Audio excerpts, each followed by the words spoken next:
Nous sommes en train de voir comment vivre en ayant le Dieu de la Bible comme étant notre bon berger, comment être environné de sa bonté chaque jour.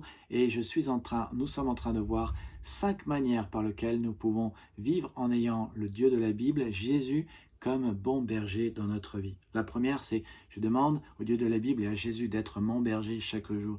La deuxième, c'est je lui donne la première place dans tous les domaines de ma vie. Voici la troisième anneau. Chaque jour, je me détends en lui et je lui remets mes soucis dans la prière. C'est important de compter ces bénédictions et ça nous aide dans les moments difficiles à voir la fidélité de Dieu, à voir que Dieu a toujours été présent, que Dieu a toujours été bon et que nous nous en sommes toujours sortis.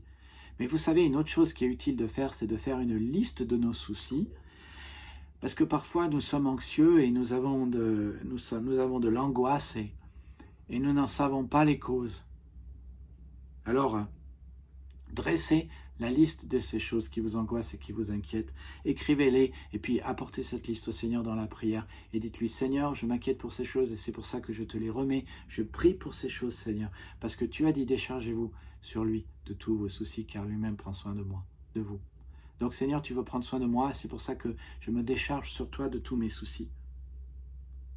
Vous n'êtes pas fait pour garder vos soucis et votre inquiétude en vous. Si vous essayez de repousser, si vous essayez d'enfouir vos soucis, vous tomberez malade. C'est comme une canette que vous mettez au congélateur. Ne niez pas que vous avez des soucis. Ne niez pas que vous avez des problèmes. Jésus dit, ce sont les païens qui recherchent ces choses sans arrêt. Mais votre Père qui est au ciel sait que vous en avez besoin. Les incroyants disent sans cesse, est-ce que j'ai bonne mine? Est-ce que je parais bien? Est-ce que mon apparence est bien? Est-ce que je mène une vie belle?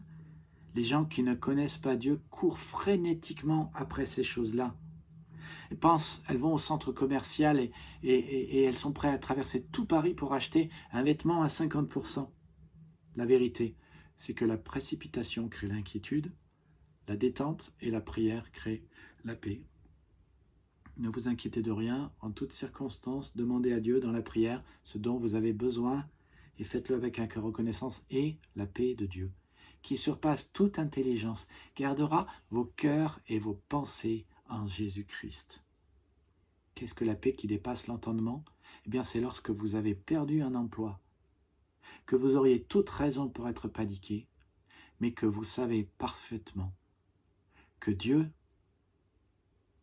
sait votre besoin, vous avez prié pour cela, et à cause de cela, vous savez que sa paix dirige votre vie et votre cœur. Donc, chaque jour, je commence la journée en disant au Seigneur, Seigneur, sois mon berger.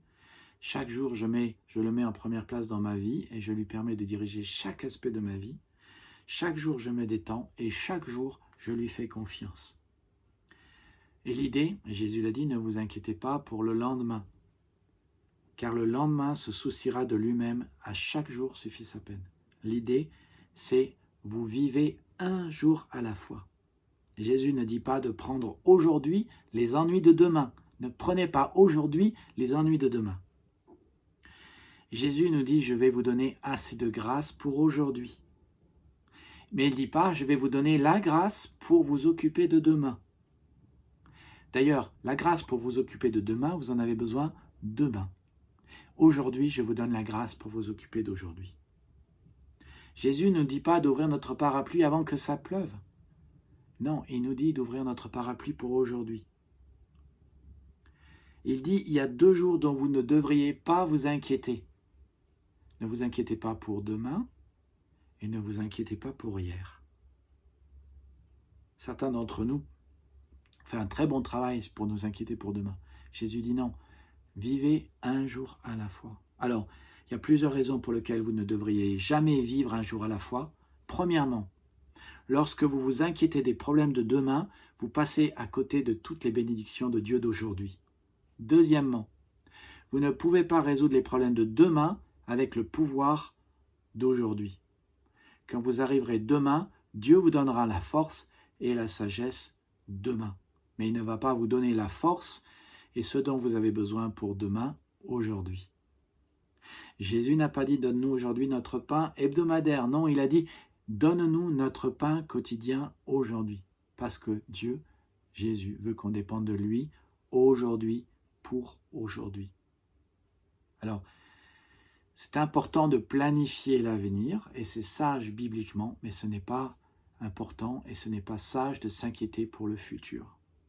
Alors, certes, seul un imbécile irait jusqu'au bout de sa vie sans être préparé à quelque chose qu'il sait être inévitable comme la mort, mais Dieu sait que s'il nous parlait de ce qui se passe demain, après-demain, après-demain, cela semblerait très écrasant. Donc, je le redis, comment vivre au jour le jour, d'avoir Jésus pour berger, d'avoir le Dieu de la Bible comme mon berger. Chaque jour, je commence ma journée en disant « Seigneur, sois mon berger ». Chaque jour, je lui donne la première place dans tous les domaines de ma vie.